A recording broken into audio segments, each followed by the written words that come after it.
Okay, good morning, everyone. Thank you so much for joining us today. We will be hearing a webinar from Michigan State University's Global Youth Advancement Network. Today, we have a wonderful panel joining us who is going to be presenting about their experiences and a bit about working through the United Nations Sustainable Development Goals with the main focus of how to empower youth with disabilities. And how to achieve some of this through the United Nations Sustainable Development Goals. Our panelists include Casey McArdle, who is an assistant professor with us at Michigan State University and is the director of the Experience Architecture program here. He has also been recognized for the Computers and Composition Charles Moran Award twice. We have Brian Muchiri, who is the founder of Strong Spine, a nonprofit organization dedicated to empowering the disabled community in Kenya. We also have Jessica Lutz, currently an access specialist with us at Michigan State University with the Resource Center for Persons with Disabilities here. We have Tsaone Mosweu, who is a visually impaired advocate from Botswana. She has also founded Botswana's first network of young people with disabilities, as well as working as a consultant for the disability and youth programs with the United Nations. We will hear a video presentation from Sydney Mueller, who is a junior at Michigan State University studying physiology and who is an active member of our outdoors club here and an advisor of our Tower Guard, which is an honor society dedicated to helping MSU's Resource Center for Persons with Disabilities. She unfortunately cannot join us, but as I said, we will hear a wonderful video she put together for us. Then we will start off with our opening speaker, Opal Bartzis, who is our Assistant Dean for Global Learning and Innovation and an Executive Director of Education Abroad at Michigan State University. Her doctoral dissertation focused on the development of culturally sensitive teaching practices, and she has a deep commitment to the principles of diversity, equity, and inclusion. Opal, you are good to go. Well, thank you very much for that warm welcome, Skye. I appreciate it.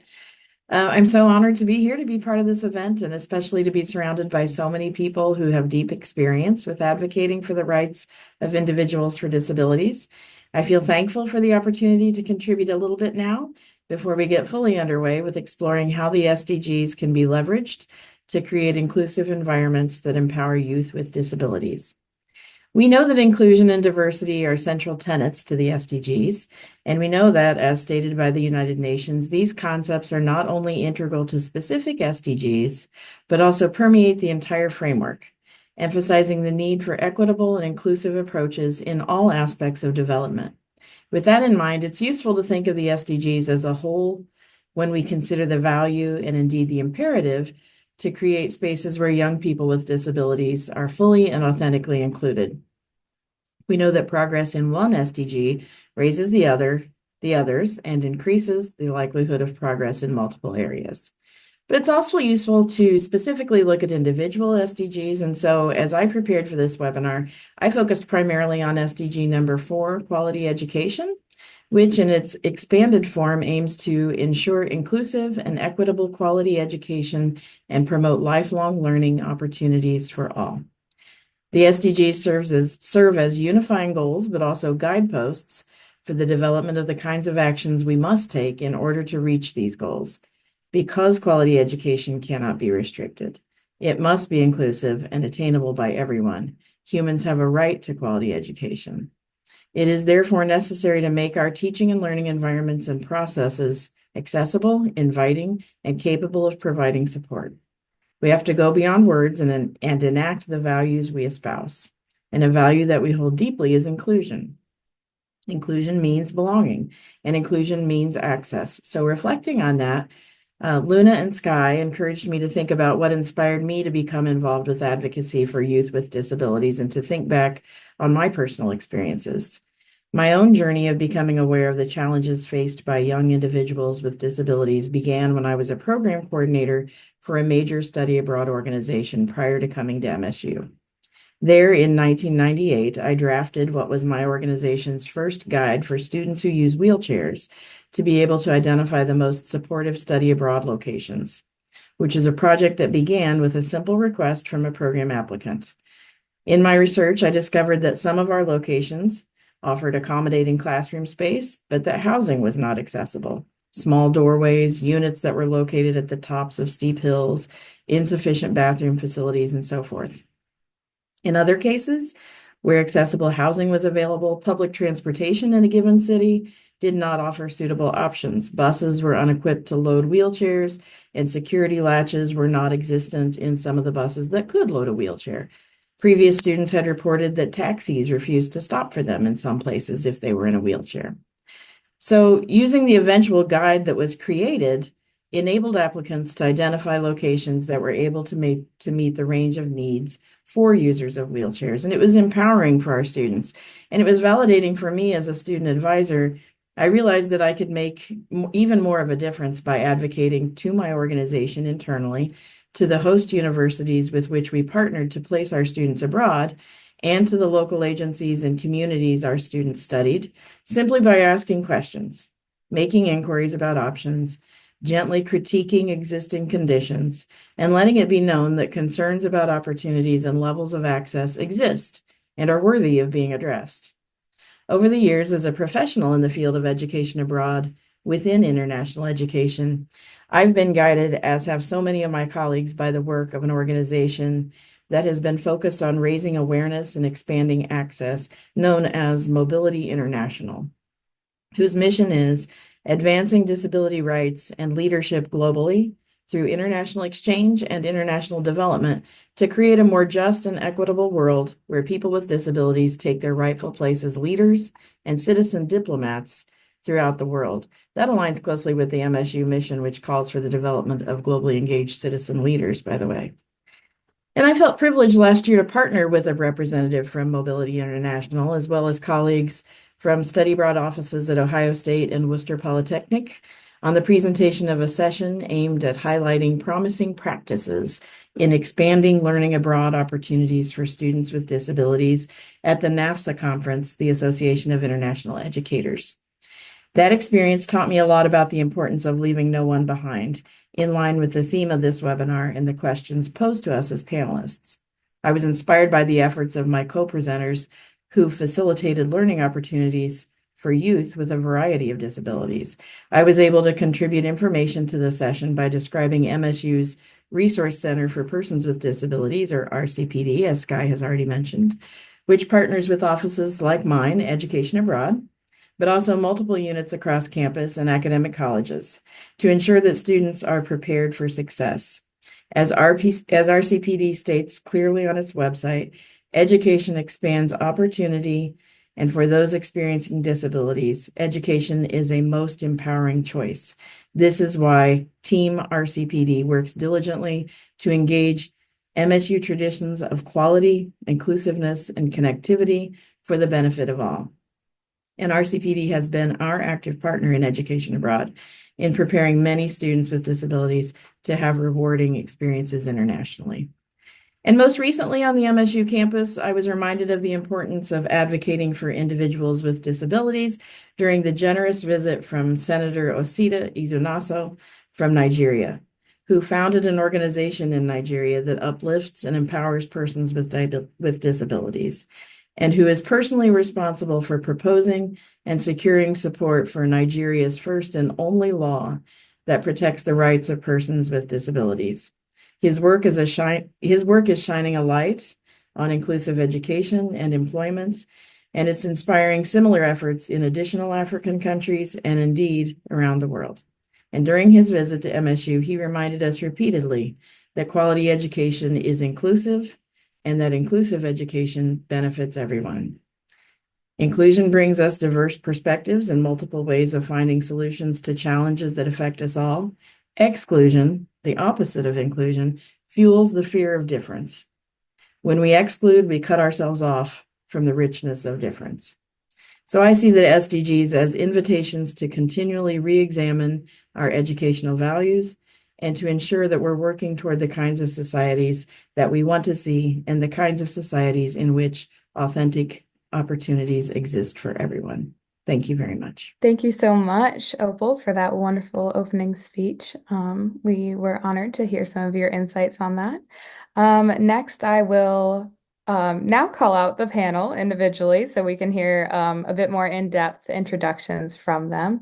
So, Casey, would you mind sharing a bit more introduction about you and what your motivators are for the work you have done? Sure.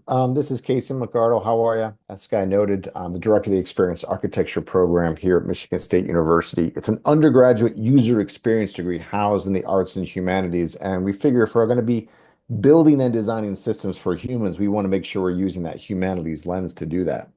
There are three core tenets of our program, which are usability, accessibility, and sustainability. And those are the really key things that we have conversations with our students about when we're designing either digital systems like applications or websites, but also physical spaces as well. But one of the key things we also look at is systems design. And so it's one of the key things we want our students to think creatively with concern for solving problems and sort of this archaic approach of, well, this is how it's always been, and that's just, excuse me, how it should be. We don't take that approach. We want to definitely find new ways to be much more inclusive, excuse me, and think about how we can design and build systems with accessibility at the forefront rather than as an afterthought. And so that's really one of the key things that we do here within our program. My research is grounded in that with distance education.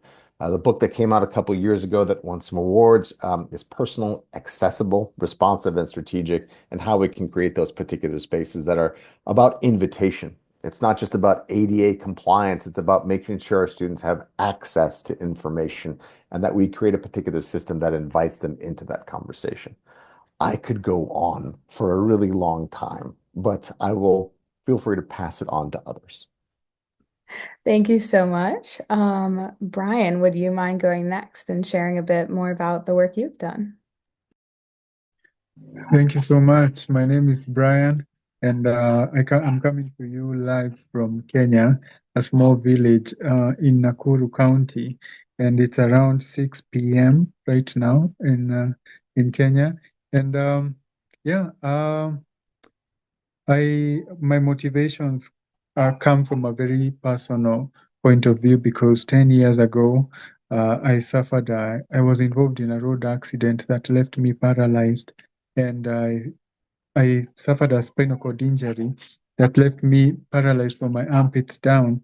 And at 19, I had to sit down and figure out how I was going to live in my new body, in my new broken body, so to say.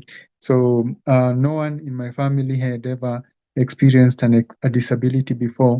No one in my community had ever experienced such a severe injury or disability before. So I was pretty much the first to do it in that sense, and I had to I realized quite quickly that people with disability, and especially here in my village, had no voice, and they when they had a disability, they were put in their rooms, they were locked away in their rooms, and their fate was to stay there and to stay hidden.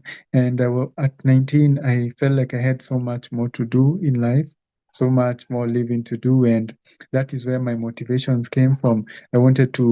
In the beginning, I wanted to do it just for myself, just to advocate and say that I do exist, people like me exist, and from that started that dust for me to also include others in the messaging. I kept meeting new people who had various and different disabilities, cerebral palsy, and other types of disability, physical and otherwise. And it was very telling to see the conditions of life that we live here in our country, because most of it also always comes down to the economics, because the purchasing power here in Africa we know isn't that great. So it trickles down to even the kind of support that people get. So it becomes very difficult for a marginalized or a minority community like the disability community to get even the basics like a decent wheelchair or maybe even adult diapers. Just today, with my foundation Strong Spine, we handed out two wheelchairs, and one we gave to a 50-year-old woman who has been disabled for 8 years, for better for 8 years, and this was her first wheelchair. So you'd ask yourself, how has she been living life the last 8 years, being that she's not able to walk, that she's not able to do anything for herself. So we found out that her family or her caregivers have been lifting her by hand uh, from the bed to the couch, or from the couch to go and get some sun outside. So a wheelchair like that is going to transform her life. It's not that expensive, but it's expensive enough to the fact that they cannot be able to afford it. So this is just one of the many stories. I'm a beneficiary of such kindness, because the wheelchair that I'm sitting on right now came as a result of my friends coming together and raising money for it. So it's a stark difference between here and the US, because in 2023 I was fortunate to come to Michigan State University for the summer for an exchange program, and I was able to compare and contrast. So I came back almost heartbroken, because the difference is too much. But again, home is home. So I'm trying to do what I can do right now to try and implement change that is going to better the lives of people. Not only the people who will come after me, but the people who are here right now. So those are my motivations. Thank you so much for sharing. Jessica, would you mind sharing a bit more about yourself and your motivations? Yeah, good morning, everybody, or good evening to Brian, or anyone else who's in the evening. My name is Jessica Lutz. I use she, her pronouns, and like it was said, I am an access specialist at MSU's Resource Center for Persons with Disabilities, RCPD for short. And I have been here for about 3 years now. Prior to that, I was a special education teacher for middle school students for about 6 years. So I've been doing this kind of work for a while, and I just kind of fell into it actually. And, it just seemed like something that I wanted to do when I was younger.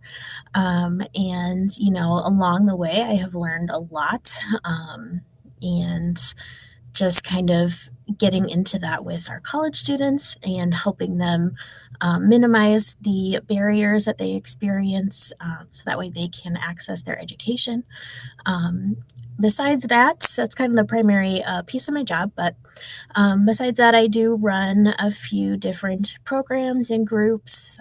One is an affinity group for graduate students who are neurodivergent. So they get together and they can kind of chat about their experiences, which is always really nice to hear. And I also do a learning community here at MSU where folks get together once a month and talk about different topics related to disability. This year we've had homework where we've gone and read things or watched videos from different disability scholars and studied that way. Yeah, so all different things coming up for me as far as different groups and projects that we do here at MSU. Thank you. Tsaone, would you mind sharing a bit more about the work you have done and what has motivated you to get started with that? Enter. Mute my microphone. Okay. Good evening. Good morning, everyone. As mentioned, my name is Tsaone Mosweu. I come from Botswana, currently in Botswana. I have a disability. I am visually impaired.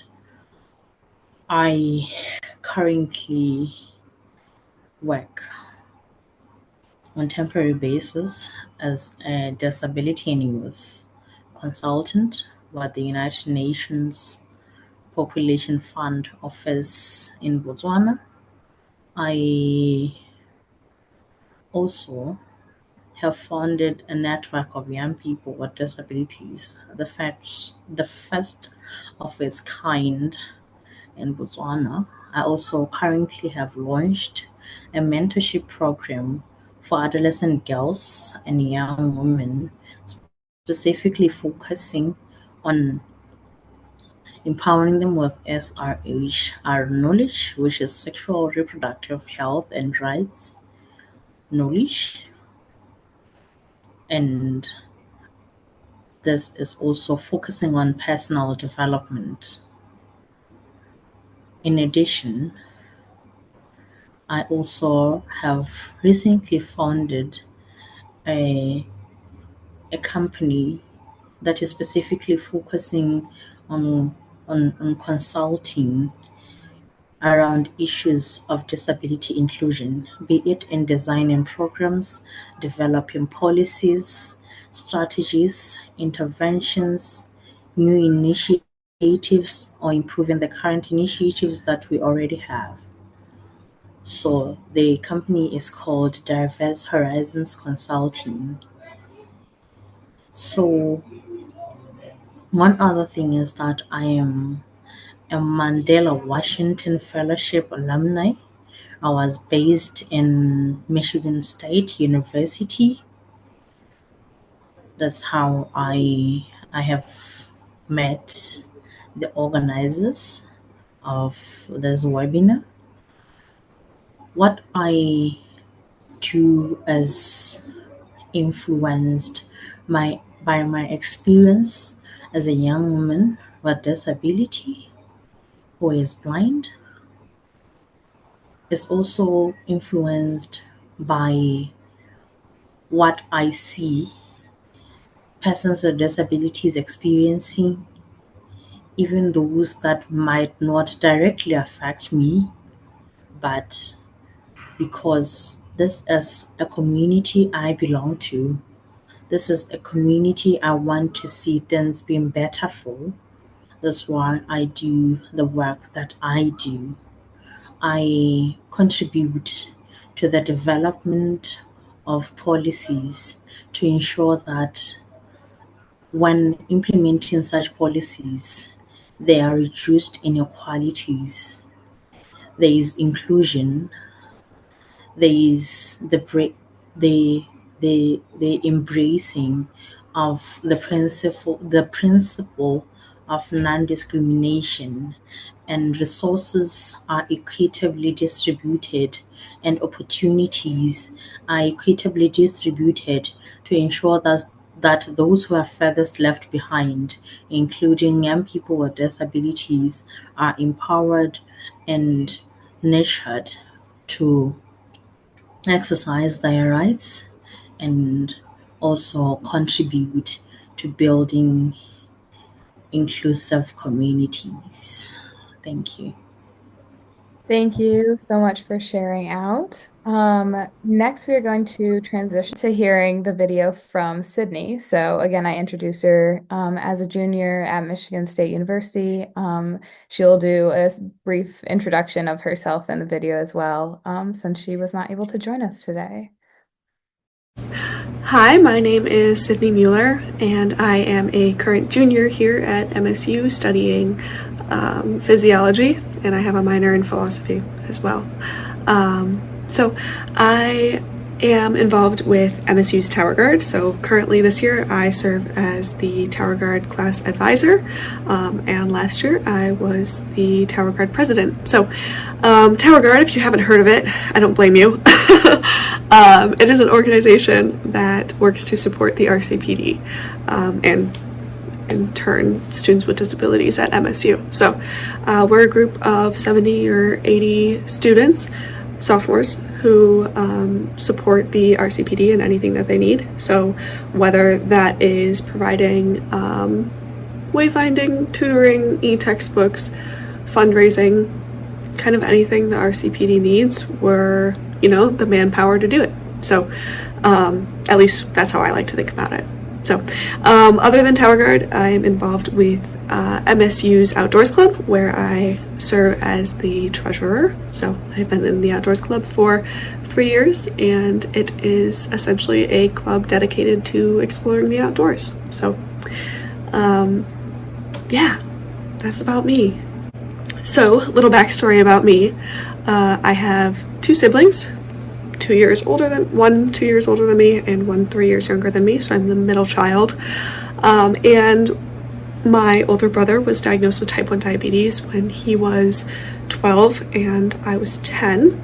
And so this is a pretty drastic diagnosis, which took a very big toll on not only my brother but my family as well, because we were all trying to navigate how to support him. So me being 10 years old was a bit of a learning curve for me. So his diagnosis and his strength and perseverance really inspired me to continue learning about advocating for people with disabilities.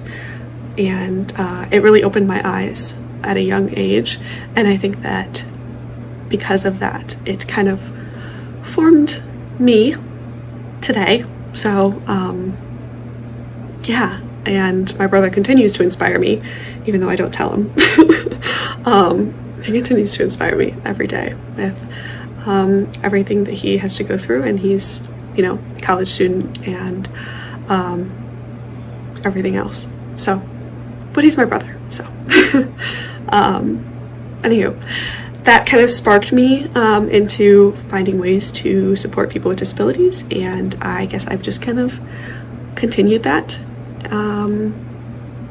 because there's still work that needs to be done, and I am here to support people in any way that I can. One of the things that I think is interesting is what happens when you become more cognizant of different barriers in daily life.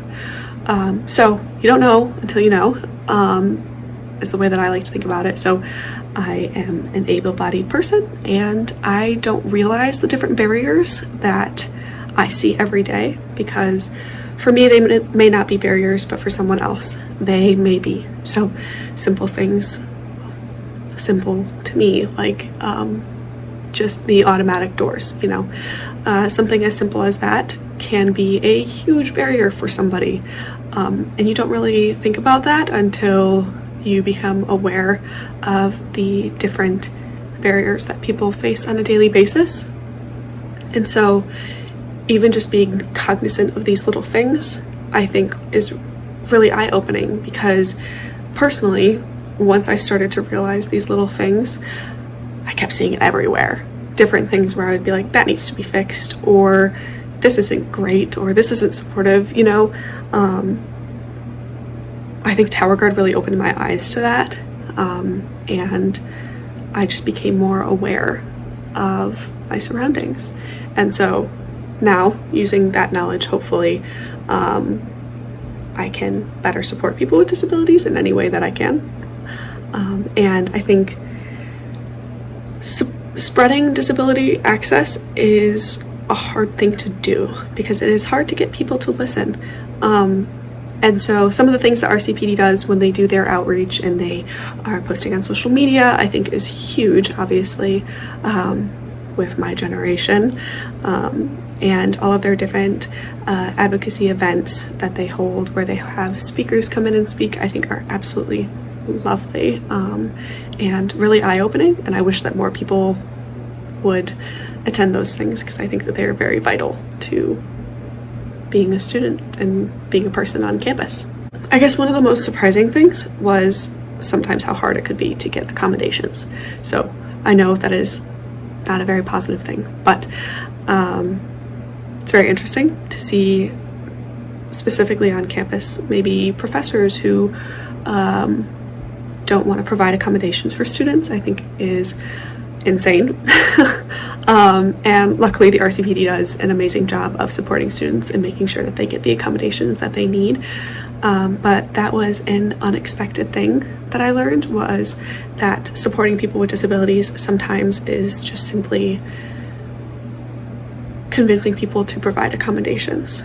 And so this is something that I didn't think would be as big of a problem, I guess you could say, as it turned out to be. So that is one thing that I think people need to know more about, is that providing accommodations is not, you know, it's not a bad thing, and it is just the basic standard, you know.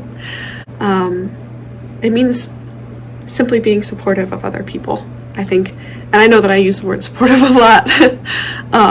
But leaving no one behind means that you are accepting of people however they come to you, and you do everything in your power to make their lives better, and not be too overbearing and not do enough, So finding that balance between doing too much or doing too little, obviously, is very important. And I think that kind of sums up what leaving no one behind means to me. One of the things that I think kind of continues with my discussion about professors and classroom accommodations is that being a person in a community or an organization, I think one of the things that I strive personally to implement more of is providing accommodations without being asked for them.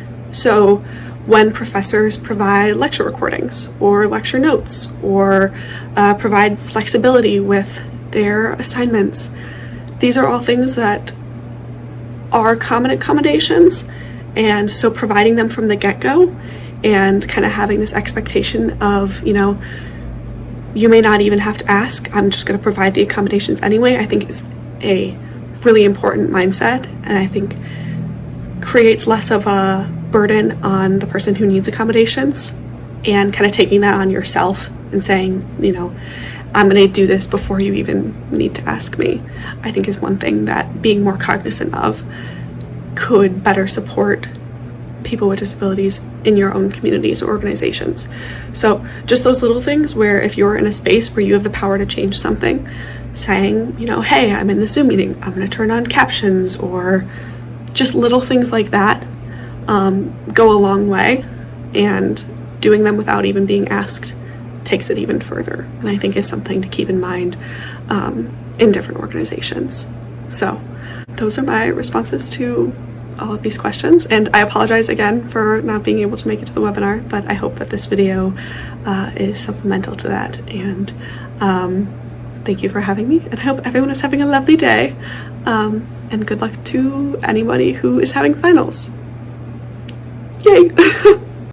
Okay, thank you so much for sharing that video of Sydney. It was great to hear some of the work from Tower Guard, because I have not been involved with it personally, but I've always heard about it. So that was great. We are 5 minutes ahead of schedule too, which means we have a bit more time for our discussion, which is wonderful. So I'm going to probably just start by asking everyone some individual questions, and if you want to talk to each other, comment on each other's responses, go ahead, feel free, go for it. And I'm just gonna go ahead and dive right in. So, Brian, maybe I will start with you. Would you mind sharing what some misconceptions surrounding your disability are, and maybe how you work through that, or how they could shine through, especially in educational settings? Okay, thank you so much for that question. Misconceptions about my disability. I would say is the fact that if I would share a story that would help me answer this question is the moment I got after the accident, when people came to see me at the hospital, the way they were speaking to me, it's like they were foreshadowing the life that I was going to have, and the life that they thought I was going to have was was a life bedridden and not amounting to anything. And I believe that is something similar to what I still experience to this point, even 10 years later, that people still believe that once you get a disability, you're not able to be productive, you're not able to go and earn a living for yourself or have a job that is going to sustain you or your family. They don't believe you can even have a family as well.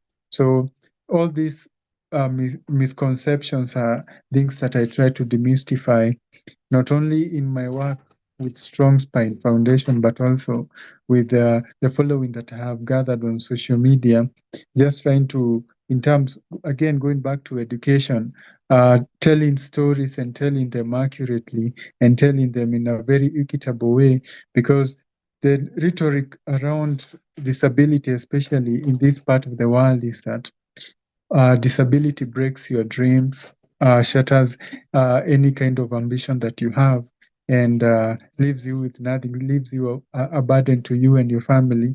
Actually, in most cases, in this part of the world, in Africa, a disability is seen as a curse from maybe from the ancestors, or maybe curse from somewhere in your lineage. Someone did something and now you're being punished. But that is a very dated way of thinking, and it helps nothing to keep on thinking in that way, especially for people who are newly injured or newly disabled. They get rather than getting encouragement from these stories, they end up getting depressed and not wanting to leave their houses. So these are the misconceptions that I get, that I'm not able to work, and if I work, and if I'm given an assignment to do, I'm not going to be able to do it at par with an able-bodied person, which I believe it's not true. Of course, they are physically demanding tasks that I may not be able to achieve, but in terms of work that I'm actually able to do, I can be able to do that properly. So that is the work. That is some of the misconceptions that we are trying to address head on, and trying to slowly shift the mentality of society, but most importantly, shift the mentality of the disabled people themselves, to not believe or not to buy into all these stories that they are being told, that they are less than, or they are not enough, or there's something wrong with them, or they need to be fixed, they are broken. So yeah, that is some of the stories that I can share, but we are very actively trying to change the way the story is being told, and I'm sure that with good time we are going to be able to achieve good results. Thank you. That jumping off of that, Tone, would you mind sharing as well maybe some of the barriers you have faced, and what you've had to overcome to be able to reach the advocacy position you are in now? Enter. Thank you so much for that question. Let me first add on to what Brian has said about misconceptions. For me, because I'm working around issues of sexual reproductive health and rights for persons with disabilities, that one is surrounded by a lot of misconceptions, because when you put reproduction and disability in the same sentence, it's something that is frowned upon. So we find that there are a lot of things that uh, are, are thought of about persons with disabilities, which end up posing challenges that include inaccessible facilities and information, because mostly they are thought of as people who don't need anything to do with sexual reproductive health, and sometimes they are thought of as asexual. The thinking is, why do you even have to bother about issues of sexual activities, issues of reproduction? And there's a lot of discrimination surrounding that concept, because the ideas that people have end up making them discriminate people with disabilities, and not giving them the right information that can help them, and the right services that can be of great benefit in preventing unintended pregnancies, in preventing HIV, in also preventing gender-based violence, which in actual fact persons with disabilities are even more vulnerable to. So those are some of the challenges that we find persons with disabilities facing. So when I get into responding to your question about barriers, when you want to get into the advocacy space, but you are young, you are a girl, you are you have a disability, you find that it's challenging because it starts with those around you doubting your knowledge, doubting your voice, doubting your capabilities, which is often discouraging for many because sometimes it looks like you are saying things that are not heard. Sometimes it looks like what you are saying is not actually what should be included. It looks like what you're saying is not taken seriously. So it takes a lot of effort, a lot of energy, a lot of confidence to find yourself being able to be in a position where you now say, I am happy I'm here because I have overcome a lot of challenges. And when we are doing advocacy around disability inclusion, you find that it's like you are saying the same thing over and over again because every so often what you are saying is like it's not well understood, particularly because as just your reality and those that belong to this particular community. Sometimes people don't understand you because they can't relate. When the information is not relatable, you find that there is this reluctance in accepting it and in doing better for the next person who you can't relate to. So the other key challenges are around engaging in different platforms. Sometimes you find that there are platforms where people who are leading such initiatives, they don't believe in disability inclusion and they don't invest and actively want to don't want to engage people with disabilities because the thinking again is that disability inclusion is a very expensive thing. So when people are just prioritizing what they are prioritizing, you find that it's not easy to find yourself in spaces where you can advocate in certain spaces because the other person who is leading efforts around that particular thing is acting as a barrier. Thank you. Thank you as well. I appreciate it. So Jessica, since you've also had a lot of close work with people with disabilities, based on your experience that you have had working with both middle school and higher education students, what are some of the most difficult challenges that you have seen that youth have had to overcome? Yeah, I think there's a few things that kind of immediately come to mind. The first one being just kind of the stigma around disability, and just kind of this overall like negative attitude, or maybe we're not going to talk about it, that kind of thing. That is really working against students, just because there are stereotypes that professors or teachers feel that they know about different disabilities, and whether they know the student's diagnosis or not, which, in higher ed, most of the time they don't unless the student decides to share that. Um, so there's that, and kind of related to that is just the fact that some people think that they know how a different diagnosis is going to impact someone because they themselves have it or somebody else that they know has it. We hear like, my nephew has ADHD, so I understand. You may understand a little bit, but these things all impact people differently. And so you can't judge one person's disability by another. And I think that does end up happening quite a bit. as far as that goes. And the other thing, which I think someone mentioned already, is just that folks think that providing access, providing accommodations, is going to be a lot of extra work and that it's going to be expensive.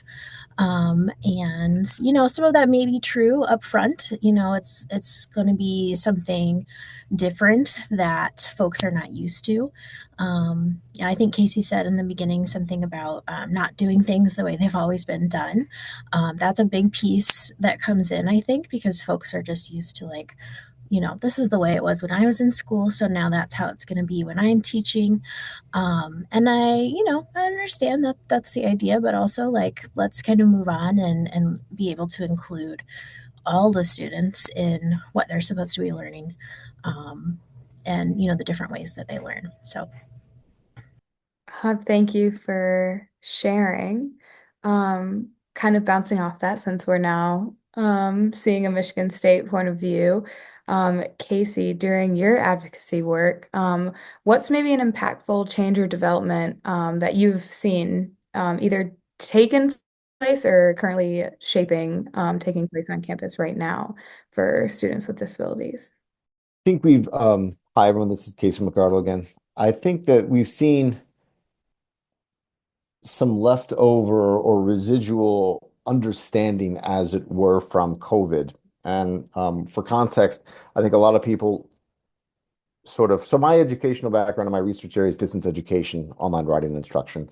And so we've been writing and publishing on this for a couple of decades now. And so when the pandemic hit, a lot of people were like, oh, I think this is what I'm going to do, to which a lot of us were like, here's a lot of research and stuff that can help you do this. It's really good. Not just because I wrote it, but a lot of other smart people have written it too. I hope you check it out. And so we saw a better approach, as it were, of creating accessible documents. And a lot of people started to think about that with concern for that in terms of compliance. But we really wanted to have conversations. I did lots of workshops and professional development moments for a number of different institutions, large and small, with regard to it's not just about making documents more accessible, it's also about creating accessible pathways for people to connect and engage with content. And here we have Desire to Learn here at MSU, and there's also Blackboard and Coursera, and there's a couple of more out there. But getting faculty to rethink how they would structure their particular courses online to at least allow students to not have as many clicks to get to the content that they need. Think about how all of us get frustrated if we're working with an application that's problematic and it takes us too long. We just give up. So it's also about creating access in terms of letting students find what they need. Um, there's a bit of a residual approach to that with now that we're back face to face and have been for a couple of years. Some faculty have been like, all right, that's over. I don't have to do that anymore. To which we're like, right, but you put this awesome infrastructure in place to support students to allow them to have access to the course content that they're paying a lot of money for. So why not keep that going? Here's an example. My daughter is in high school, and when she was in COVID, it was like fifth or sixth grade. And when we returned back, seventh and eighth grade, she was saying, hey, we have to go back to campus because I have to go and get this particular document that my teacher gave me. To which I'm like, why isn't that a document that's posted online that you can just go access? Why is there a hard copy that we have to have there?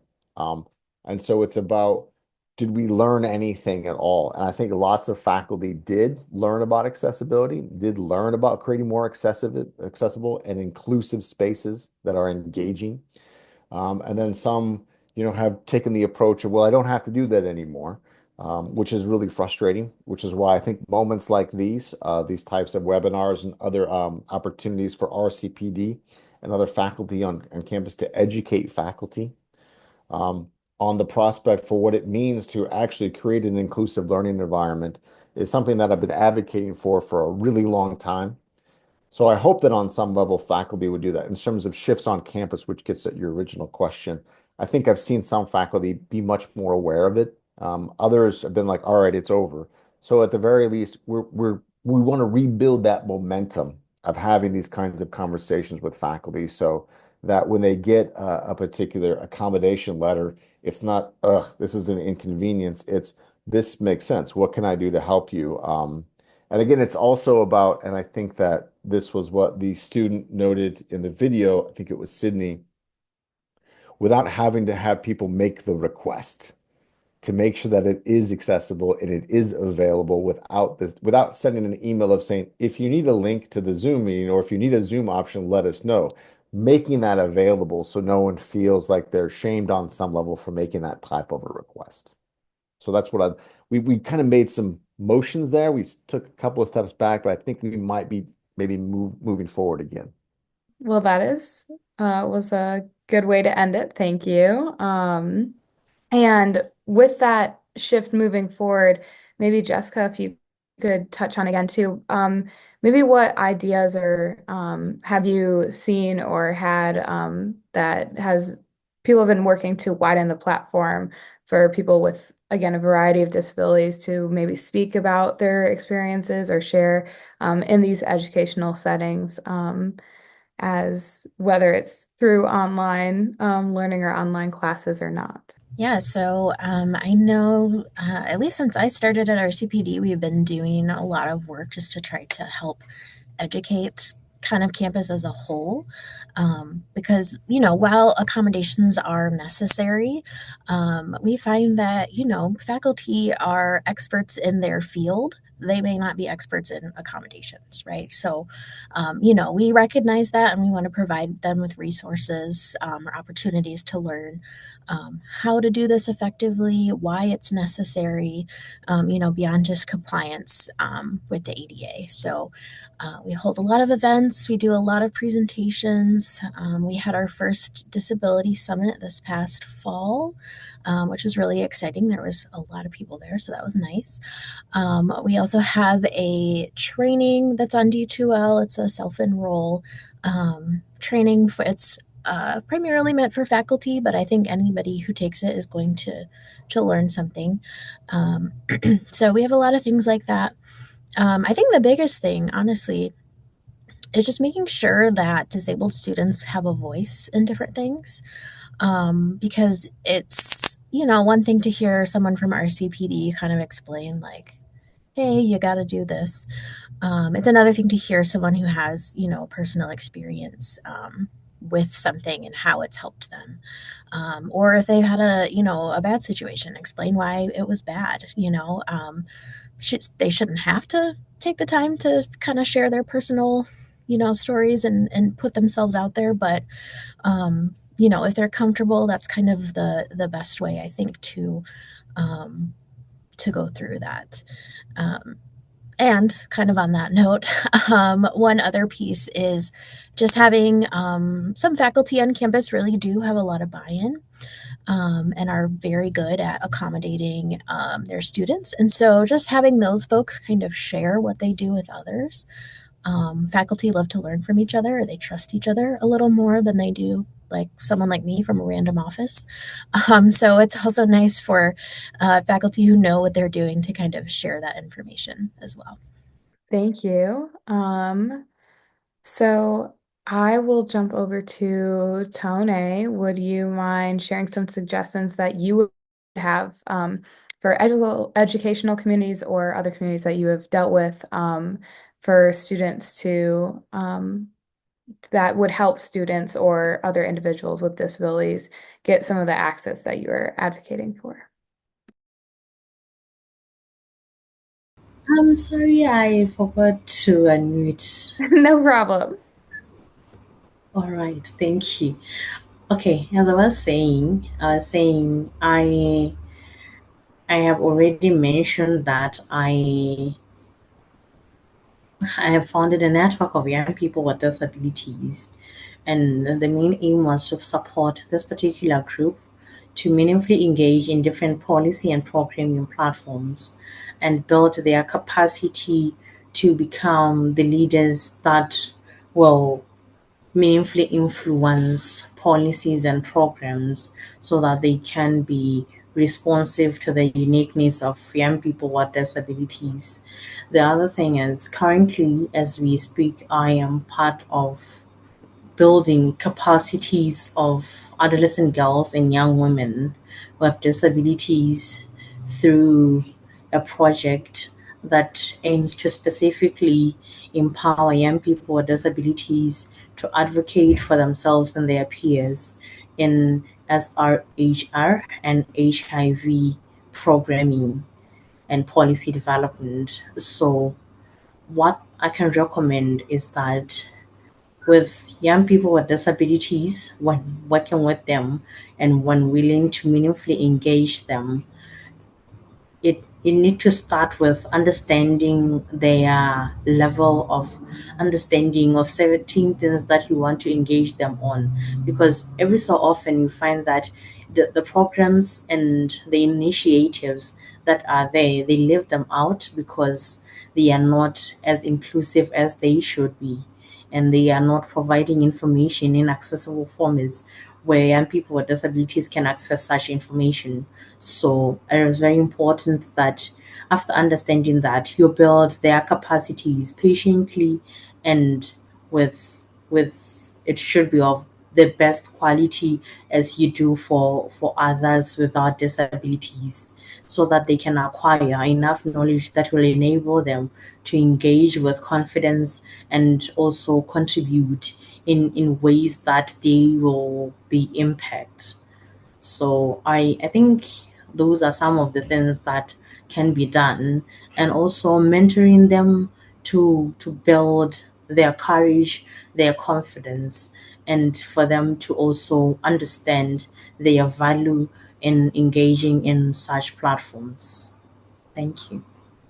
I appreciate it. So then, yes, jumping to Brian, you shared a bit about your organization, Strong Spine, but if you want to expand on that or not, but just a question about how um, I know you shared some individual stories already, but maybe you could touch on a bit more about how your Strong Spine or your work individually has worked to empower your community, especially through education or other support systems that you have offered and seen able to work and address change. Oh, thank you. Thank you for that question. Yeah, Strong Spine has been in operation since late 2018, and our main our main pillars of operation are access to advocating for access to assistive devices, and also empowering the disability community through advocating for access to public spaces, and also um, just advocating for inclusion overall. And we have been doing that in various capacities over time. But the main points that I would want to point out that we've been able to do is especially the advocacy part. We noticed that once we are able to tell our stories through our platform, through Strong Spine, we are able to tell success stories of people who have disabilities, who have been able to be productive in their lives and kind of quote unquote, we don't like to use that word, but quote unquote, um, rise up from their disabilities. And once we are able to tell these positive stories, we find that there's a positive there is the effect is always very amazing, because once these stories reach the general population of people living with disabilities out there, then we start to see a shift in how they think and how they start to perceive themselves. So advocacy to us is storytelling and trying to document as much as possible so that we can also inspire the rest of the people to see that other people, your peers, can have been able to do it, so you can do it as well. So that kind of advocacy and education. I also mentioned earlier on that we do education on social media when it comes to how what like we was so what an earlier speaker mentioned in accessibility in terms of web online access. So there is a course that we do and the course that we help our members facilitate, help our members go through, that is they are trained to assess online web accessibility for websites online, and that course is able to not only earn them a living, but also give them the tools to be able to advocate for themselves and say, I think this website should make these changes, and it would be better if it did this differently. And through that, we are able to make it possible for more people to be able to access not only but websites, educational websites, but also websites like social media as well, which is very important to our generation. And the core pillar that I mentioned is assistive devices, and this is a campaign that we are running on all year round. Like I mentioned earlier today, we had gone to hand over wheelchairs, and we also do the same with adult diapers, and we do also crutches and walking aids and hearing aids, and we try to do as much as we can through crowdfunding and also grant writing grants, so that we can get the money that we need to get these assistive devices out to people who really need them. So that is our contribution to not only do the groundwork, but also uh, tell the stories of the needs of the people, and by so doing, we are going to bring more eyeballs to the real issues that people are facing out here. And if you are lucky, the right eyes are going to look at the work that we are doing, and it's going to create a positive chain reaction, and more lives are going to be touched that way. Thank you for sharing. I think I will move on to our last question, last round that I'll ask everyone, but I just want to emphasize how inspiring and important it is that all of you guys are doing all this work, especially as a senior here at Michigan State. I'm part of a few organizations that I work with a lot of international students or new students to college for the first time. So it's extremely inspiring, and I just want to say personally, it's wonderful that you all are doing such hard work. So thank you. But I think it would be wonderful and helpful for the panel or what you guys would want to share it to everyone listening. I think I'm going to gear questions more towards like what are some advice or support or just your last comments that you think everyone here listening would benefit from. So I'll leave it kind of open-ended, whatever you want to share, but combined with the idea of leaving no one behind, and what does that mean to you? So maybe Jessica, you could start us off with this. What is maybe some advice or just some end comments that we can do to support the implementation of human rights and helping empower youth with disabilities? Yeah, so I think especially when you mentioned like leaving no one behind, that really, I guess, resonates with me in a way that, we often don't include people with disabilities in the conversation. Um, whether that's like on campus for, committees, meetings, important decisions that are being made, where, we might include other minority groups, for different things. People with disabilities are often left out. And it's kind of puzzling to us in our office because disability is the one thing that's going to impact everybody. It's honestly not if you're disabled, but when, right? Even if you're able bodied now, as you age, things happen.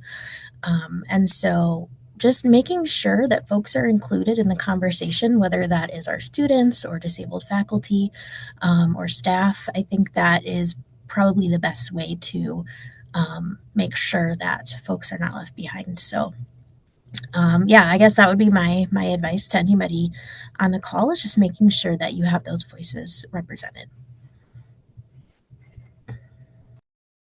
Thank you. Maybe Casey, would you like to share out a bit next? Sure. Hi, everyone. This is Casey again. I think focusing on a couple different areas, such as around like individuals, communities, and organizations. And when we think about for individuals, the way that I try to frame it with students as well as our peers, we want to focus on like educating oneself and others as well, and what it means to be an advocate for accessibility. We also want them to challenge different stereotypes. We think that's crucial. So if they hear particular things spoken in class, we want them to speak out against that, and challenge those particular negative stereotypes.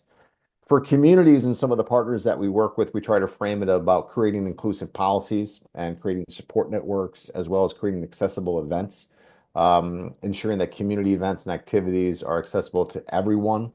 I think is really one of the key things with this understanding of, well, we'll just offer it here at this location without having done any type of a research with regard to who might be able to access that particular space. For organizations, I mean, we're talking about inclusive hiring practices and sort of reimagining what that looks like. We want to focus on training programs. RCPD does a fantastic job of offering out lots of documentation to help facilitate faculty understanding of these spaces. I think the institution as a whole could collaborate with RCPD to maybe create a larger training program. I think that would be really helpful for faculty. And then creating partnerships, collaborating with advocacy groups across campus, local community partners as well. Sort of this idea of idea of no one left behind, I think is being one of the core principles. If we talk about ensuring all individuals have this opportunity to participate fully in society and benefit from these particular spaces, it really becomes this educational moment to everyone involved. And I think I teach a class called XA111. It's a one-credit class. It's called Introduction to Accessibility and Experience Architecture. It is open to every single student on campus. We want everyone to take it. The goal is that students can come into this class, learn a little bit about physical accessible design, digital accessible design, and some about systems thinking with regard to overall reimagining what some of these systems might look like. Basically, having them reforge a lens to look at digital and physical spaces as well as policies with concern for accessibility, so that they can go back to their own fields and disciplines and ask some very difficult and important questions. We want them to do that. I have students who are in theater who will go back to the theater department and be like, you realize half this auditorium isn't accessible, right? Like you get that, right? These are fire hazards. One, and two, we're in violation of ADA compliance. And sending students back to computer science and engineering and nursing to ask very difficult questions about accessibility in those spaces. We want those to become conversations that, again, happen at the beginning of particular production or idea generation rather than as an afterthought at the end. So for no idea, when we talk about leaving no one behind, it means bringing everyone into that conversation to start. So there isn't the prospect for anyone of being left behind. I think that's kind of how we look at it. Hopefully that I talked for a lot. I'm sorry. We have a good amount of time left, so that's perfect. Thank you. Um, Tone, would you maybe like to go next and talk a bit about advice, closing comments, and leaving no one behind?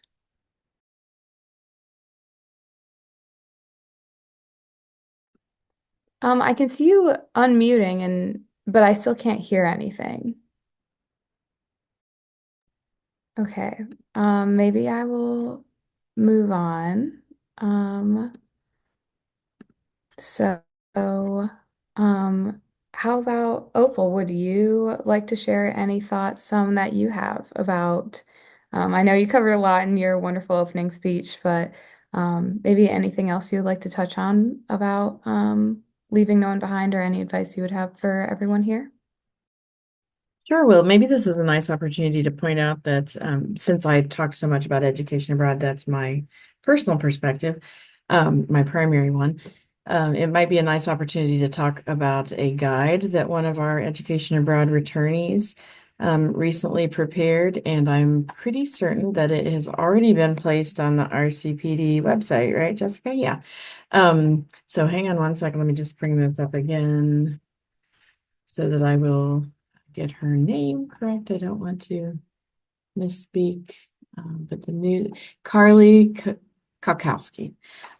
So she studied abroad and then put together a really wonderful practical guide for students to understand the sorts of challenges that she faced as a student with disabilities and the the opportunities and solutions she was able to identify, but it's also just really full of kind of pragmatic information and practical tips. And so we were just really pleased that she took that upon herself to create that guide. It also has all sorts of cultural tips and things. It's not all just related to being able to secure appropriate accommodations.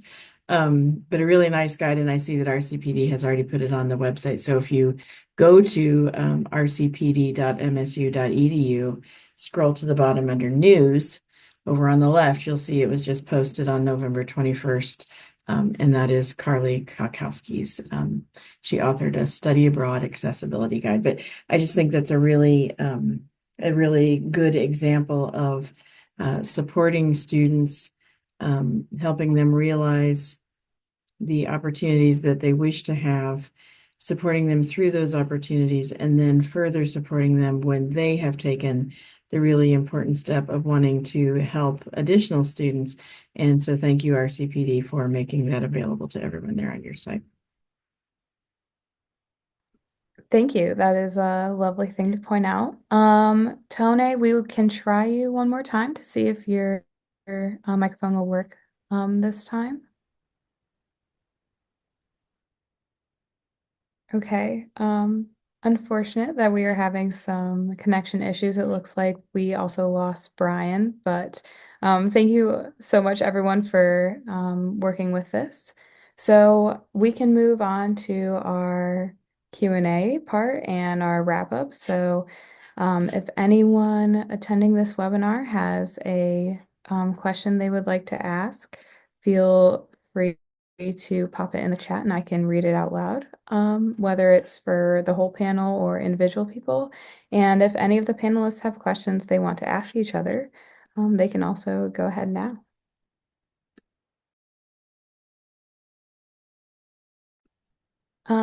Go ahead. It looks like Festus, you have your hand raised. Okay. My name is Dr. Festus Eze. I'm from Kingsley Zumbambadiwe University in Nigeria. I want to thank the organizers of this program for this well thought out program. It's quite incisive and quite interesting. Thank you very much. Back here in Nigeria, there are a lot of people had it issues of advocacy, issues of stigma have been the challenges that we do have in Nigeria. And disability here is affected by cultural practices. Okay, and so this affects some of the children with disability, and you can't assess them. Many parents get to lock them up. So we have to work put in extra efforts to find where these children are, locate them, and find a way to get them back to school or up to school. So Thank you for sharing.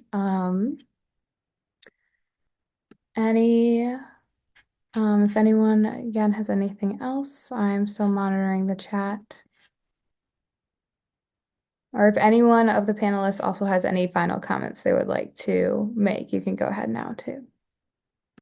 Hi, everyone. This is Casey McArdle again. One of the key things that I might suggest is that, especially Skye, thank you for moderating this and bringing this together. And Luna, it's fantastic work. Love the fact that you're doing this.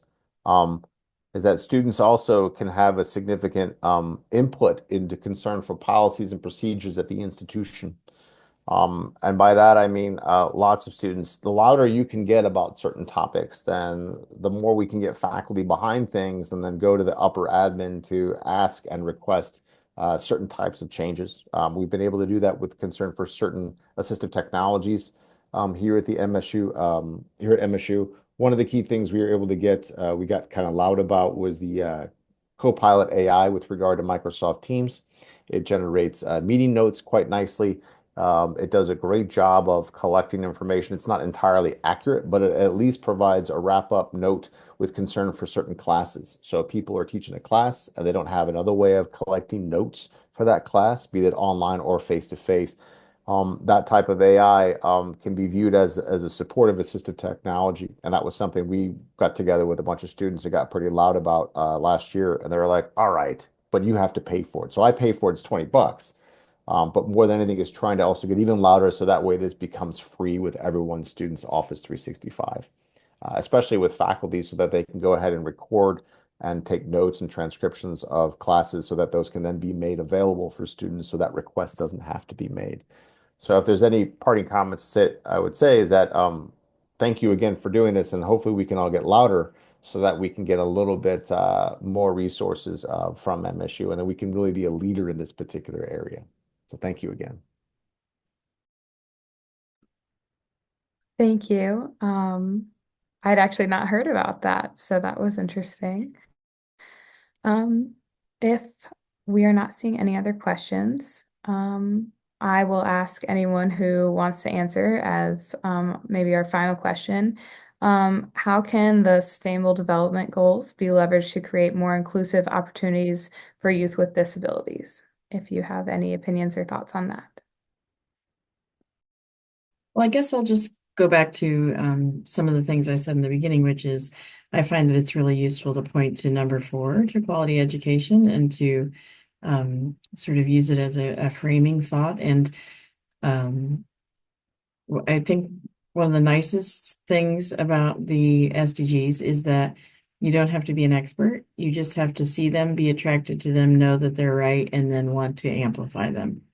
And so it's easy enough to even, the sites that are available, the UN SDG sites, are very inviting, saying, copy, paste, snip these images, things like that, to take a goal like that and to attach it to a flyer, to a document, whatever it may be, just to continually raise awareness. It seems to me, as I was thinking about advocacy and preparing for my remarks at the beginning, that advocacy really is at its core just raising awareness, right? Can do much more than that, but that's what it is essentially. And so we can raise awareness of the SDGs simply by referring to them more, using them, making them visually accessible to people. And by that, I mean having them appear in multiple spaces and in multiple ways. And so I find that in answer to your question, how can we leverage them? One really easy way is just refer to them a lot and just raise awareness of them. Thank you. And maybe Jessica, since you work with RCPD, do you have any final comments before we wrap up? No, I just would echo as far as the goals go, that 4th one.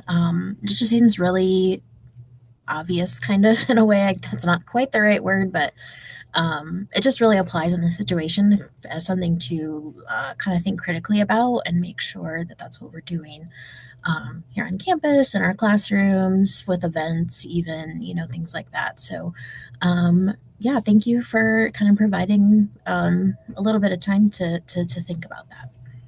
I think we are good to wrap up then. Thank you so much, everyone, for joining. We really appreciate our wonderful panel and everyone who is here watching and listening. I think conversations like these are extremely important. So thank you so much, everyone, for taking the time and the effort and the preparation for this. We really appreciate it, and the world really appreciates it. So thank you guys for doing the hard work.